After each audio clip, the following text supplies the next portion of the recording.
อันนี้ไม้นี่เฮ็ดหยังนี่บ่ได้หยังบ่ไม้นี่ฮะห้องหยังอันนี้น่ะฮะ ว่าสิเอามาห้องใหม่ ห้องทางพี่ก่อนเดินน้ำล้างมือเด้อ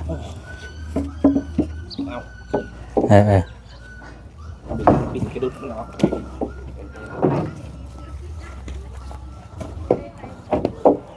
ตัวนี้หนา15ได้เนาะเห็นบ่หนา12บ่ผู้หนา15เนาะห้ามใส่ส่งเด้อใส่ส่งเด้อมันเข้ากล้องว่าบ่ได้เก่าเสานี่จะเป็นเคียงพี่น้องเอ้ยเพราะว่าเสานั้นมันซื้อเสาเก่าในบ้านเนาะแต่ว่าก็ให้เพิ่นกบเพิ่นหยังใหม่แล้วก็มาตั้งให้คือเก่าอันนี้เล็กตะปูพี่น้องเอ้ยเล็กตะปู8ก็ตะปู10นั่นล่ะแก๊สนำเบิ่งอีกก็ได้เด้อเช็คเบิ่งก่อนเช็คเบิ่งก่อนจี้ว่าบ่ครบบ่ครบให้เนาะโอ้มันขาดไปนั่นนี่เนาะบ่ได้ห่าไหนดีใจจะบ่เห็นไม้เห็นตอกโดยมาเลยดีใจความรู้สึกเป็นจังได๋เดี๋ยวนี้ตื่นเต้นอยู่บ่โดยจังได๋เนาะคือเป็นแบบบ่ให้พาก็ถ้าเอ้ยสิเอาอยู่เฮือนไผเพราะว่าเว้านํเพิ่นน่ะในระหว่างที่ว่าสร้างพอสร้างเพิ่นมาเฮ็ดเฮือนนี่ให้ไปเว้านํเพิ่นว่าขออภัยนํเพิ่นแหละบ่ได้บ่ใช่สิเสียบัตรเฮ็ดเฮือนให้ซ่านแล้วบ่ใช่สิเสียเงินค่าไฟให้เพิ่นสินะเฮือนหลังนี้ว่าเฮือนหลังนี้บ่มีแต่เว่าเพิ่นเด้อมีแต่เท่าเฮือนแล้วแหละบ่ใช่สิจ่ายเงินค่าไฟให้เพิ่นบัดนี้เด้อเพราะก็ช่วยกันได้เพราะว่ามันก็ระหว่างที่เฮาเอาใส่เพิ่นเท่าไหร่สิให้นวลบอกเขาบ่ต้องให้เพิ่นน่ะเว้ามาว่าให้เสียน้ำเท่าไหร่สินะให้เสียเท่าไหร่แล้วเฮาจังได้เอาให้ถึกเนาะอันนี้เอาเจียนใหม่เจียนเก่าอยู่เทิงเอาใส่เดือนเบิดได้มันต้องใส่เครื่องมือตัวไฟฟ้าเบิดเนาะบ่เนาะต้องใส่เครื่องไฟฟ้าเบิดเจียนไว้เอาไปเรื่อยๆตัวน่ะโหเนาะใส่ไฟฟ้าโดยเอาพี่น้องเอ้ยเนาะเปิดภาพมาอีกวันนี้ก็อยู่บ้านปลากล้วยเนาะบ้านสาวนวลนั่นแหละพี่น้องเอ้ยพอดีเข้ามาทางเพิ่นมาส่งไม้แล้วพี่น้องเอ้ยเนาะเพราะว่าโทรสั่งเพิ่นไว้เด้ในกลุ่มรายการก็เฮาได้เขียนไว้ตั้งแต่มื้อก่อนๆพุ่นแหละเนาะแล้วก็มีแต่เฮาเอาแล้วก็โทรสั่งตามที่เขียนไว้นั้นพี่น้องเอ้ยเนาะตอนนี้เพิ่นก็เข้ามาแล้วเพิ่นก็เข้าไปได้แล้วเนาะพี่น้องเอ้ยสั่งไม้สั่งตอกเข้ามามื้อนี้เนาะถือว่าจัดชุดใหญ่เพิ่นอยู่มื้อนี้ก็ได้ครับอันเสาเพิ่นก็มาส่งแต่ว่านี่เพิ่นเคียงเสาแต่ว่าบ่เซ็นบ่ได้มาเมื่อวานนี่โอ้ทางเข้าบ้านเพิ่นก็พี่น้องเอ้ยชุดยอดดีๆเนาะทางหอมๆพี่น้องเอ้ยสบายดีเด้อพี่น้องเด้อเนาะสบายดีพ่อพี่น้องเบิดสุขคนพี่น้องเอ้ยมาฮอดแล้วบ่ไม่ใช่ฮอดแล้วแต่บ่บัดเที่ยวได้เนาะเด้มาแล้วก็เจ้าจะเอาลงแล้วเนาะอ๋อหลวงพ่อใหญ่เขาว่าอะไรเชยเนาะถือว่าธรรมดาอย่างนี้เนาะอ๋อเซนบัดเที่ยวอยู่ดิอ๋อตัวเอากุ๊กขามนี่มันสิล่มแล้วบ่ว่าอะไรอยู่คำว่าอะไรเชยเนาะ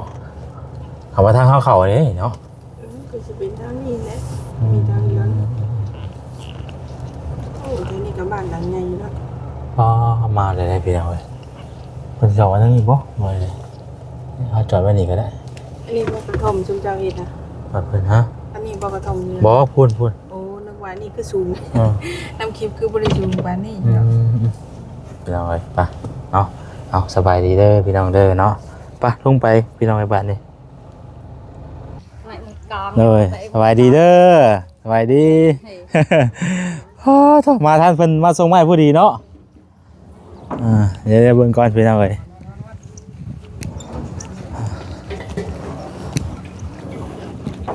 กำลังมาฮอดบ่โอ้มันมีในห้องช่ำเนาะนี่ห้องมีห้องในห้องอยู่บ่ห้องอันเดียวนึงเพิ่นไปหาแล้วบ่บอกให้เพิ่นหาไม้ก็บ่เห็นบ่มีไม้ห้องโอ้พวกบ่ขึ้นบ่เห็นเนาะน เห็ดไว้ก็คือเนาะ ฮะ วางมันจะไม่ได้ห้องไปยังขึ้นที่เก่ากับห้องสูง ขึ้นดับจะไหนก็เห็น ห่อฮับป้าไว้จำดินเลย โก่ง มันยังน่ะถือยังน่ะ ยุกล้อ ลมบ่ลมเข้ามาทางเดียวกันนะวะ ทางเหนือทางเหนือ ตี ตีนามันลอย ตีหน้าลอย มันยังมันนักทางนี้พดบ่ มันจนเลิงเนาะลอยเลี้ยว ตัวนี้ไม่ใช่เบิ่งดูอันบิน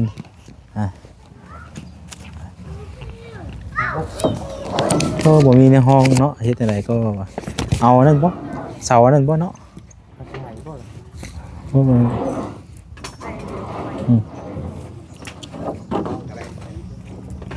เอากระเทินมันขึ้นเลยเนาะไอ้ตัวนั้นมันอยู่รุมแต่ว่าเพิ่นสิเฮ็ดไว้อยู่ ก่อนเดือนอยู่บ่ บ่ไม่มานี่ก็ทั้งเพิ่นก็เริ่มเลยแหละนี่เพราะว่าทั้งในบ้านเพิ่นก็ รับ3 เดือนผมมันจะกิน เอ้ยกับเบิ่งน้ำได้แต่ละมือเด้อกวดเบิ่งน้ำเลยเด้อย่านว่ามันยันปวกอหย่างมาหาส่วนหลายไม่ย่างนี่ก็มันบ่เป็นหยังนะว่าเพิ่นอบมาได้เนาะ บ่เลี้ยวไม่ยากครับผม บ่มันบ่แม่นบ่ ไปบ้านประตูมันเขา บ่เพราะไม้มันแห้งไงเนาะ ด่างกบ2 กระบะใส่งานหมดเลย 48นี่ฮะ26โตเนาะบ่26เนาะตัวนี้นะ48เนาะ แม่แหละ 48 ไก่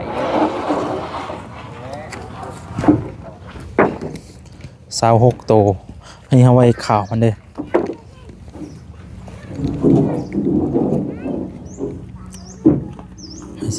26โต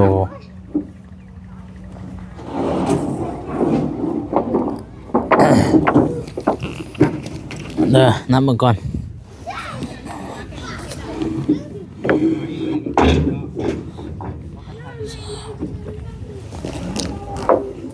4 เมตรอันนี้เอามาไว้ข่าวมันเป็นยังไงเนาะเพราะว่าตัว7 เมตรนี่บ่มี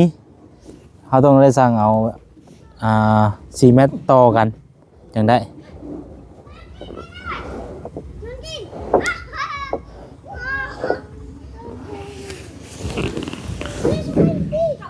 1 2 3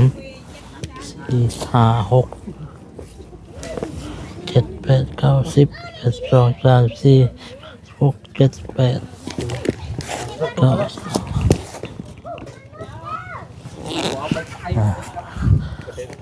ไปเพื่อนมัน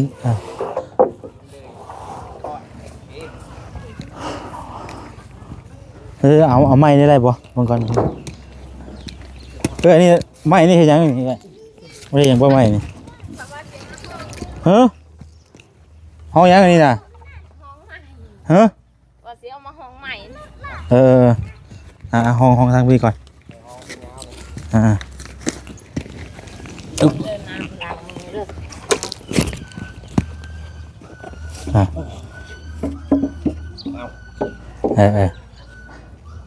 บินกระดุดมันออก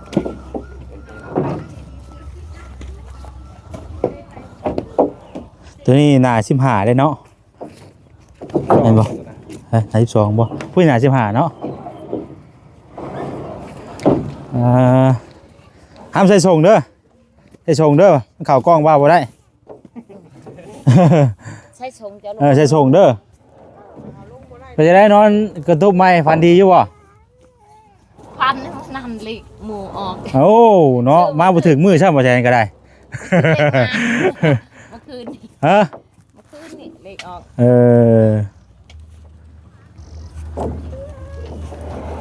มาบ่ถึงมือได้ออกช่ำเนาะ กินมือได้ไหม โดยแทนบ่ได้อยู่บ่อันนั้นน่ะบางอ้ายบ่ได้อยู่บ่ บักอายมาไปขึ้นที่เรา กูจิรอบ่เสาร์นี่เพิ่นมาส่งบ้านนี่บ่เสาร์นี่เพิ่นมาส่งเมื่อวานนี่เนาะ โด ป้อเล็กยาวใช่มั้ยน่ะเนาะระวังเด้ออย่าให้เล็กน้อยขึ้นไปดินเด้อ มันได้น้ำเอาสิไม่เห็น หมายเล็กน้อยเพิ่นขึ้นไปดิน น้ำไปอาบปะ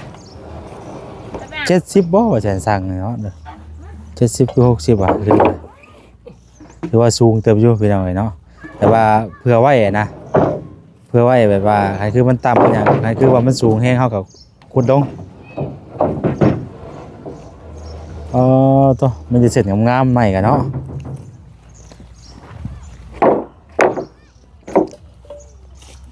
ตัวนี้หนา12นี่มันก่อนหนา12 10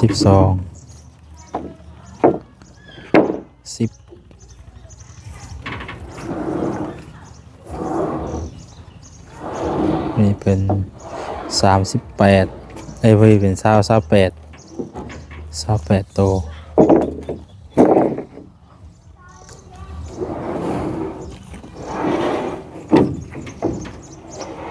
ดีแต่ว่ารถเข้ามาได้เนาะ เพราะว่าทางตัวนั้นทางตัวหมองนี่ก็มันไปหอมๆได้ทางตัวนี้มันกินขี้ตมนำเลย เห็นหมูเพิ่นยึดขึ้นก่อน อืม นอนแนบน้ำ หมูคิดไว้บ่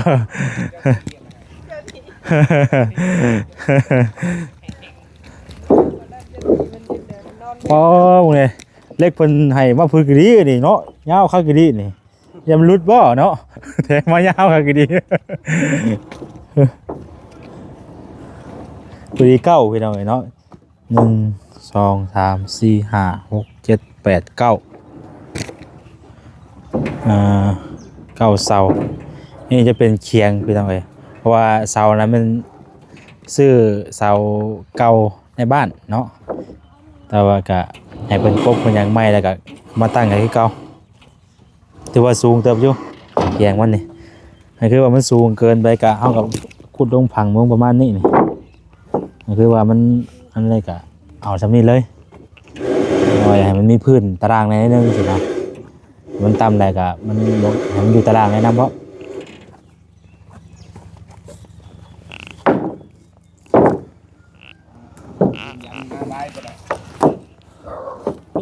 ทางในบ้านเพิ่นก็อันแล้วเกี่ยวเข้าวเนี่ยพี่น้อยเดี๋ยวสิอบรมกับเพิ่นอีกเทื่อนึงว่าสิลงมือเฮ็ดมื้อใด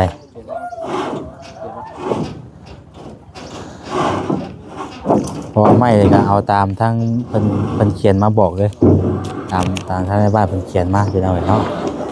มูลค่าก็11ล้าน5แสน10,000กีบตามนี้ เบิดบ่6เมตรนะ5เมตรนะ6เมตรนะ15ตัวนะ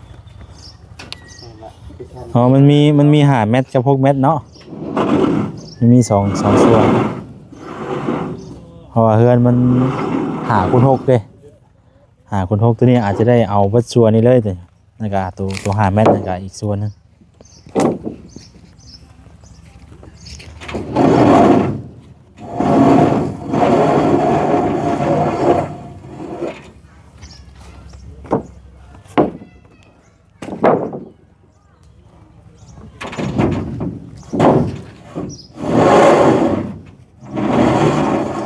เดี๋ยวไปเอาเล็กตะปูมาไว้ก่อนเดี๋ยวเพิ่นเอาไม้เอาอย่างลงแล้วก็จะสินับเพิ่น26บ่เพิ่นว่าเบิ่งก่อนเบิ่งตัวนี้นะตัว6เมตรนี่18 1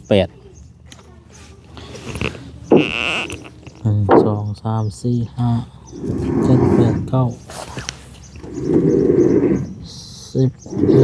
12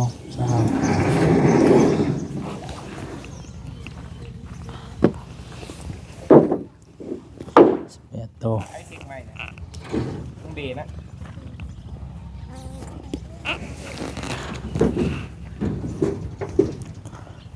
งามใหม่มีแต่อันงามไปแล้วเลย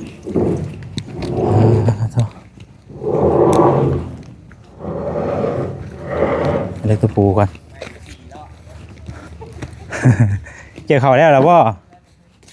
วเมื่อแล้ว แล้ว มีหน้าเฮ็ด เออ ซอยเอื้อยซอยนอก สบายแล้ววันนี้มีนาเห็ดแต่บ่เมื่อย บ่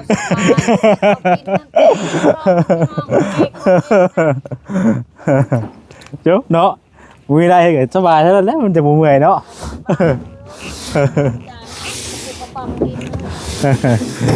เฮ้ยเนาะดีแน่แต่ว่า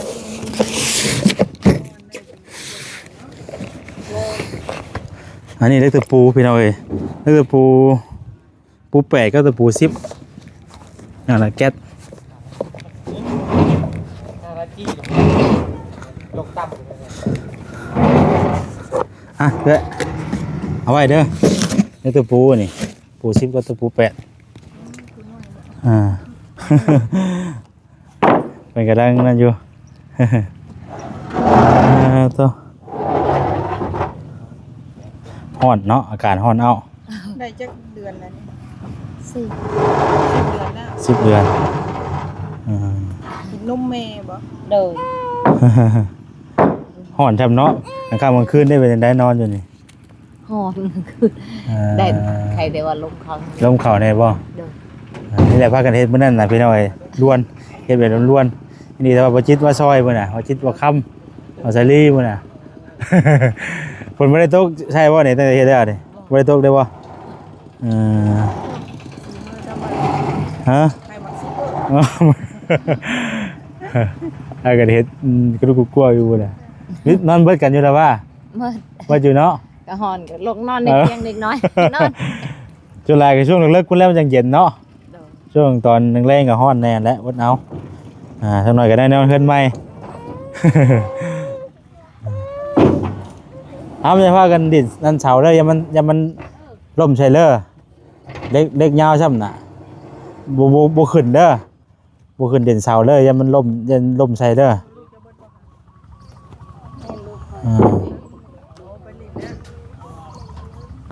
เล็กแหลมช่ำพี่น้องเอ้ยยันล่มใช่น่ะโอ้ยบ่แห้งแล้วเนาะ เดี๋ยวว่าแซนสิเอาเงินจ่ายเพิ่นก่อนเนาะ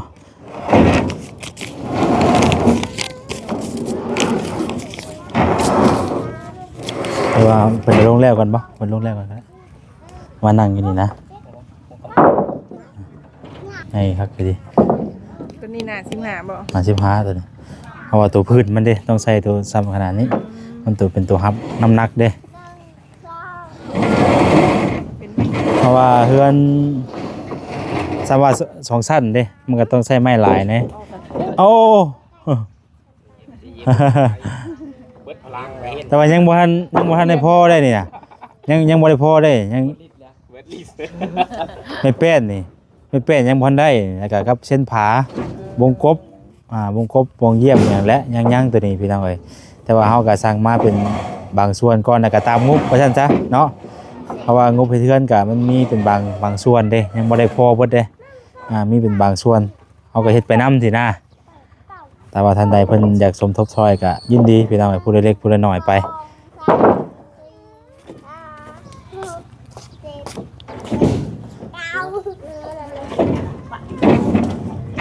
ไปลงก่อนก็ได้นะ เสียตัวรวยต้องก่อนดีได้เนาะ ยังไง มาไปหาน้อย ไป บ้า ได้ ง 12พี่ 12 12ตัวท้าย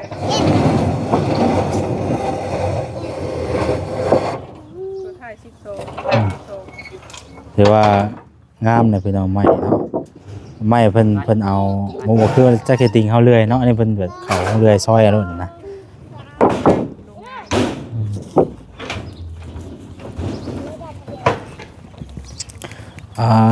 ตัวโอเคบาดนี้เนาะ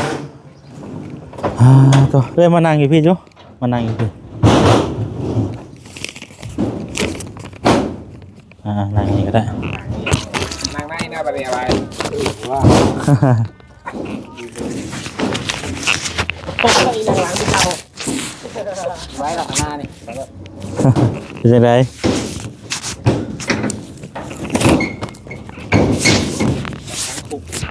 ฮ้อนบ่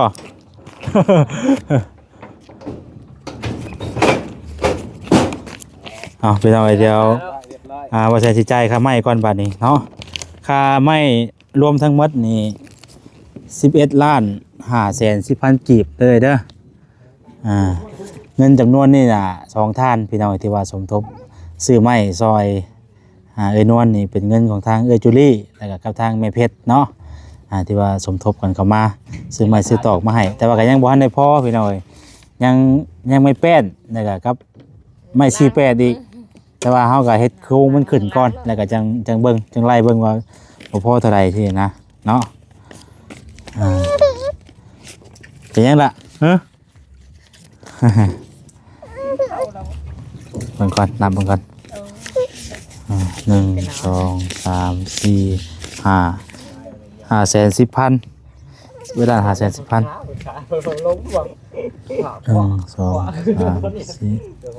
1 2 3 4 5 6 7 8 9 10 11ไอ้มาพี่อันขอญาตถ่ายรูปก่อนเขานึงอะไรก็ได้ครับ อยู่นี่ก็ได้เดี๋ยวว่าจะสิมอบเงินให้นะสิถ่ายรูปก่อนเนาะโอ้ยอย่าเอาโมบายเป็นยังนำเบิ่งอีกก็ได้เด้อเสกเบิ่งก่อนเสกเบิ่งก่อนจี้มาบ่ครบบ่ให้เนาะโอ้มันขาดไปได้นี่เนาะบ่ได้ห่าหรือว่าสินับเป็นทีละแหนบก็ได้หรือว่านับแบบนั้นก็ได้นับเบิ่งเนี่ยฮอดจี้มาบ่ครบแสนตายบ่เซ็ตเองเขาเหนื่อยเด็กเบิ่งเนาะเห็นบ่เข้าธนาคารเพิ่นจะ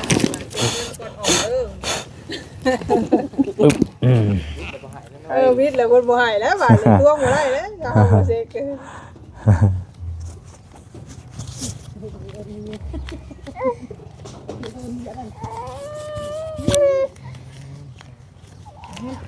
ถ้าเครื่องใหม่ๆกันเนาะแต่ห้ามบุกบก็ได้นะใหม่เพราะมันงามมาแล้วเนาะพอใหม่มัน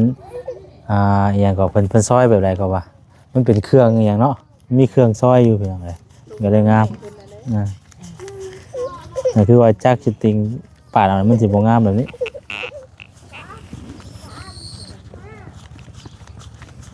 ไปลินเมื่อตัวนี่นะบางคนเนาะเดี๋ยวพวก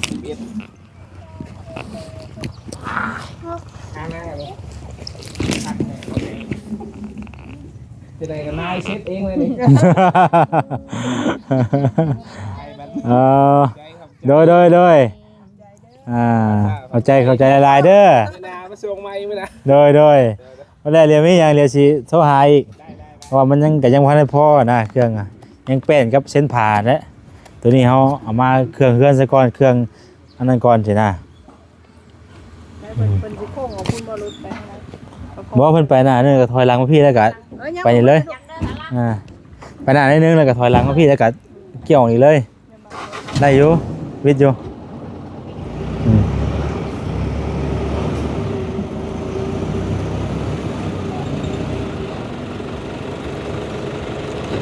อยู่แล้วเพราะว่ามันนั่นอยู่ดิ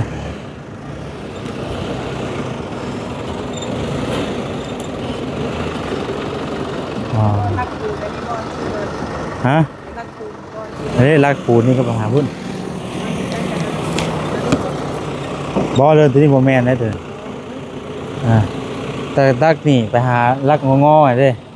แล้วก็เกี่ยวว่านี้เกี่ยวมาใส่นี้แม่นตัว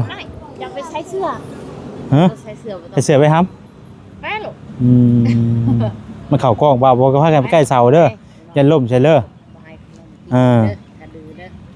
เสื้อลูกฮ้อนบ่ฮ้อนเพิ่นว่าไปเอาเลยเนาะใช้เสื้อบ่ว่าเพิ่นบ่ใส่ก็บ่เป็นหยังก็ว่าบ่เข้ากล้องอ่ะนะว่าเข้ากล้องมันผิดกฎชุมชนของ YouTube พี่น้องเนาะเป็นตะปูด้านหน้าไว้ขึ้นถึงหรอกอันนู้นเอามาให้เราไปจับมาดิมาซื้อมากิโลเอาพี่น้องเนาะหลังจากที่เขาได้เอาไม้เอาตอกลงในพี่น้องก็ถือว่า ครบเนาะครบตามที่เฮาเขียนไว้แหละพี่น้องไม้ตอกที่ว่าอยู่ในนี้ก็มีแต่ไม้เส้นงามๆไม้หน้า15คูณ15นี่ นางญี่ปุ่นนางญี่ปุ่น ตัว3เมตรนี่หาโอ้ยเนาะ3ตัวแล้วก็ตัวมันยาว6เมตรนี่ก็3พี่น้องเนาะแล้วก็ตัวนี้5คูณ12นี่5เมตรนี่10 ใส่เสื้อลูก แล้วก็ตัว5คูณ12 6เมตร18ตัวนี้เนาะลงบนเชือมาให้กินเลยขนมเลยบางทีปิดกระดูก เอาผู้หญิงบ่ผู้นี้ก็ได้ ยิงซอ เอาผู้หญิงสอง นั่งลง แล้วมันล่มได้ นั่งลง โอ้เอ้าสบายดีพ่อ มาแล้วอีทั้งพอเพิ่นมาพอดีแล้วเราบ่เกี่ยวข้าว แล้ว เรียบร้อยแล้วเนาะ ไม่กันเร็วเลย ชอบหวาน มีแต่ลงมือได้บาดนี่ มือนี่แหละ มือเลยบ่ลงมือเลยเนาะ7 เมตรบ่ ฮะ 6 6เมตรได้พ่อ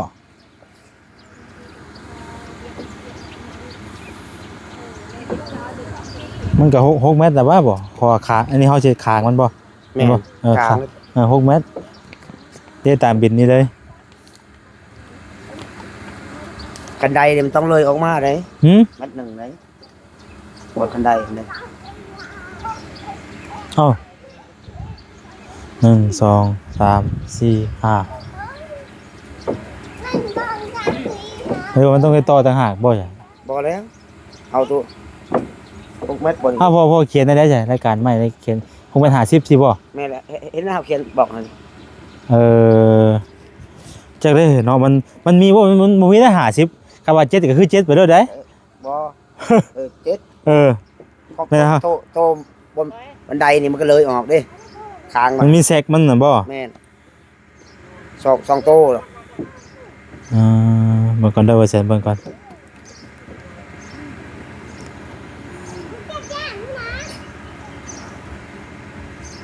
6 เมตรมาได้ต่อแล้ว ต่อแล้วครับมันชุดลายคันเฮาเอา7ก็คือ7เลยสินะคันเฮาต้องเอาแยกต่างหาก บออัน7กับ2โตเลย บ่ แม่นคางมันเด้มันเลยเว้นเด้บนบันไดเป็นเด้บันไดเลย ก่อนเด้อ ตัวนั้นหัน6เห็นเอาเขียนบอก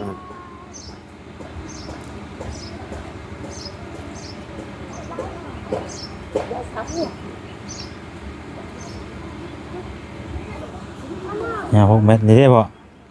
รายการ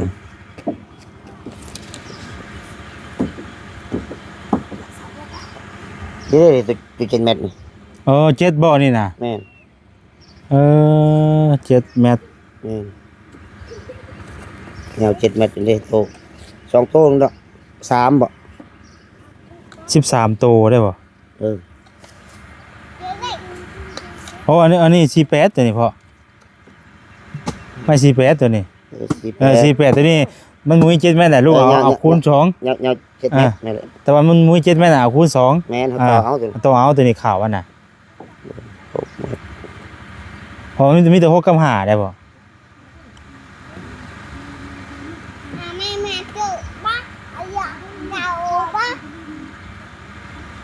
คางมัน6 เมตรเลยเนาะ แม่น6เมตร6คูณ5เด้6คูณ5คูณ6 บ่ทางนั้นหัน6 เมตร ทางนี้5แม่นแหละทึกเลยทึกแล้ว กระทึกหรือไม่ ทึกแล้ว เพราะว่ามันตัวสิมีตัวเฮาก็เอา แม่น เฮาก็ทดเอาจากตัวนี้เด้ ทางนี้6 6 ทางห้องกว้างนี่ห้องละ3 เมตร 6 เมตรแต่ทางนี้5 เมตรเผื่อไว้ได้ดินี่ดิบนบันไดนี่ แต่ว่าไม่มันลงมันไหลเฮาก็ยังบ่มีถ้าเอาแบบตอนพุ่นน่ะนะตอนเช่นพาพุ่นเนาะ บ่ อะไรเอาตัว เขาสิให้จ่ายเด้เอายกขึ้นแล้วตั้งจ่ายเด้มือเนี่ยเขาสิออกแบบมือ สมมุติว่าเฮาเดี๋ยวเฮาจังไปเบิ่งพี่น้องเนาะเดี๋ยวเฮาจังไปไล่เบิ่งเดี๋ยวสิให้นนท์เป็นขอบคุณแล้วก็จังติดตามมื้อในคลิปต่อไปเดี๋ยว ดี๋ยวสิไปเบิ่งหม่องเฮาสิเครื่อง ไม่ในบ่พอได้ไหมนี่เขาสั่งยังบ่หมด คือนี่เอาในจำนวนหนึงก่อน แม่น เอาเฉพาะโค้งมันซะก่อน แม่น อืม ไม่18เส้นทางก็ยังบ่มีเลยยังบ่ได้สั่งแต่ว่าเอาตัวนี้ก่อน ตัวเส้นผ่าหั่น ตัวเส้นทาง เส้นผ่ายังบ่ทันมี ของเขาสิตั้งเฮือนให้มัน ตั้ง ยืนก่อน ให้มันเป็นแบบมันก่อน แม่นยืน แล้วเขาจังไล่ใช่กับพอดีแล้วกับงูเขาก็ยังบ่ทันได้ครบไปคือกัน ตามได้ ติดตั้งนี่มันกว่าได้70 กลัวเปล่าก ว่า พวกมัน80พุ่นบ่ว่า คุดพี่เลย50 ว่าคันชุมว่าเฮาเครื่องมันก่อนเฮาอยากให้มันให้มันสูงแน่นะครับว่า สูงก็บ่เกิน2เมตรตัวนั้นมัน50เลยได้ตัวนั้น ซ้ำนี่บ่ความสูงมันซ้ำนี่บ่ซ้ำนี่ก็โอเคบ่สมมุติว่าเพื่อเฮาว่าเพิ่นว่าเพื่อในอนาคตว่าสมมุติว่าเฮาได้เทพื้นที่หยังก็อยากให้มันเดี๋ยวผู้ดีสินะเทพื้นตารางสินะ เอา2เมตร50บ่ความสูง เพราะว่าเพื่อไว้แบบว่าเฮาเทเฮาหยังแหละให้มันพอดีงามรวดสินะคันสิว่าเฮาสิเอาต่ำเพื่อเฮาเทเฮาหยังนั้นมันต่ำเนาะ บ่เทเนี่ยบ่งามเด้เขาบ่ดินขึ้นบ่งาม เพราะว่าเพื่อเฮาเทพื้นที่หยังแหละให้มันสูงคือเก่าสินะ เอาดินมาถมอีกให้มันสูงอีกมันงาม นี่เพื่อ กินเสาเลยก็บ่เพียง ฮะ หน้ามันบ่เพียง บ่เพียงบ่แม่นอยู่มันอยากเจิดเนาะ มันจะเจ๊ มันเป็นน้ำบอกมันมาจากบอกเขาเจ้าใส่มันบ่เที่ยงกัน ปาดบ่เสมอนะ มันก็สิได้5ใช้อยู่ได้แบบนี้เนาะ บัดตัวนี้บัดพอดีอยู่เนาะพ่อบัดตัวนั้นบัดจะ บ่มันก็บ่เพียงมันเป็นโง่ๆเห็นบ่ บ่เพียง ตัวนี้อยากเพียงอยู่ เขาใช้เล็กนะครับ มันก็ได้แต่บ่อยากเพียงบ่ได้เด้อ เขาเจาะเสาเขาเจาะคนกลางกลางนะ อันนี้มันบ่ มันก็บ่อยากเพียงอยู่ได้เนาะมันหนาเพิ่นหนามันเป็นน้ำแบบมัน บ่เป็นเขาปาดหน้ามันใช้เล็กก็ใช้ไปทีๆนะผมคิด เอาแต่สิใส่ติบ่กลางอีกเนาะด่ามันจะบ่กลางบ่หยังอีก กลาง เป็น นะ พวกกลางเลยเพราะว่าก็ว่าอยากท่วงอยู่เพราะว่าเสาเคียงเหล้าอยู่เฮือนน่ะเที่ยงเบิดเด้ ต้องใช้กลางมั้ยเจาะตีนเสาเป็นกลาง มันต้องหารกันนะบ่เนาะขีดกลางสิเนาะขีดสิให้มันอยู่กลางสิ แม่นอันนี้ก็เสียบไปทุกที่ครับประเทศเบิ่งอันนี้ก็ บ่บางทีก็อาจจะเป็นลูกน้องเขาเจ้าเทอ่ะ ไปแบบว่าปกติไปตัดอีก แต่ว่ามันก็ไล่อยู่บ่พ่อ ไล่มันก็ได้ซี่ฮู้ไหมเนาะมันก็บ่ถือกันแล้ว บ่สิ มันก็บ่เคิงมันบ่แหละเนาะ บ่ครึ่งเลยแต่ว่าก็ยามัน อืม เป็นได้มันเขาใส่นี่มันบ่ซื้อเลยเด้ ปกติมันก็ต้องเอาแบบมาสี่เหลี่ยมแล้วก็ขีดแต่มันกลางอยู่หม่องไหนก็ต้องจำใส่หม่องนั้น แม่ เพราะว่าเขา เจาะตีนเสาเขาก็ขีดกันเอาขีดไม้ บัดนี้หน้าแม้แต่หน้านี่ก็ยังบ่เพียงกันทันที บ่เพียง เพราะว่าเวลาเฮามาตั้งก็บ่คือเพราะว่ามันสิเอียงพุ่นเอียงพี่มันบ่แหละเนาะ ต้องเอียงได้ เออ เอียงนั้น เพิ่นสิมาห้องตัวนี้ใช้กันอีกบัดนี้ เอาไม้เอายังห้องไปมันเพียง เออ เป็ดบ่ละเอียด ก็อย่าได้เฮาก็หาวิธีเอาหรอกเนาะพ่อ ได้ แต่ว่าพื้นว่ามันบ่เพียงกันสินะแต่ว่าเฮาก็ได้มาย่างเฮาอีกสินะ ว่าให้เพิ่นเห็นน้ำคลิป แทนที่สิว่าไล่มาแล้วมันเพียงโอเคแหละตั้งแค่ไหนก็แล้วแล้วนี่มันได้มาปรับปรุงใหม่อีกสินะโยจากเบิ่งบ่เบิ่งแล้วก็ว่าไปเนาะที่ชมกันได้แล้วว่าเห็นเนาะ ได้ แต่ว่าบินมาจ้ะ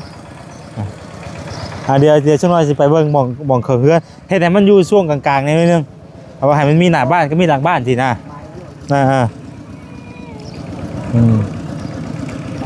เอามีแต่ถ้าขอบคุณทางผู้ใหญ่เพิ่นนั่นเด้อทาง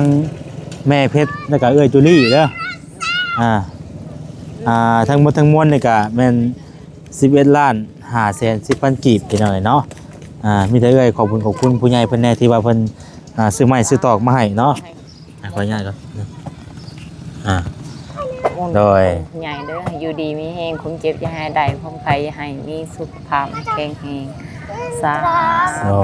โดยเนาะดีใจนำทางเพิ่นเป็นยังไงดีใจจะบ่เห็นไม้เห็นตอก โดย มาเลย ดีใจ คุณรู้สึกเป็นยังไงเดี๋ยวนี้ตื่นเต้นอยู่บ่ โดย จากนั้นเนาะคือเป็นแบบ